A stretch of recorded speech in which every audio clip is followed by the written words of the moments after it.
Shalom, I'm Alex the Radical and welcome to my barefoot shoe journey. Today I'll be talking about the brand Camper. Now this is a shoe I've consistently found at value villages from time to time and decided to snag up this pair for myself. Did some digging online and found that this particular model is called the PEU or the P, and this came around 2006, which I find is just along the timeline of when barefoot shoes slowly came into the mainstream via the 5-finger toe shoe made by Vibram.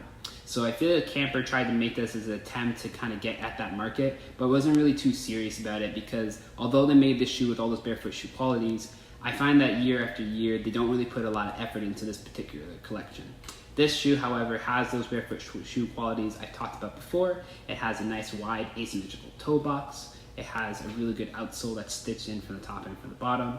And their particular style for their shoes is to make these elastic lacing. I actually tied these down a little bit more just to make sure that it was tight on my foot because this shoe is actually a size 10.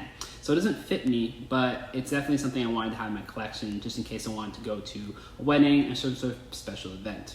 I usually wear some Vigo barefoot insoles with these shoes along with my toe spacers, and I find that it fits pretty well.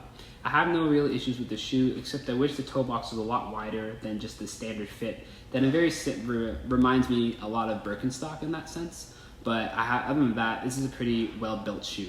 If you look at the middle part of the insole there's some sort of like wood material I think they use to kind of make it a lot more sturdy. I find that this shoe is very durable when it comes to walking in wet conditions, so I'm really glad I snagged up this shoe.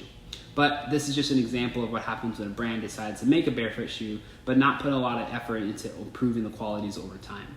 I did actually get a chance to go to Montreal to try on a different pair, and so I'll talk about those shoes in the next video.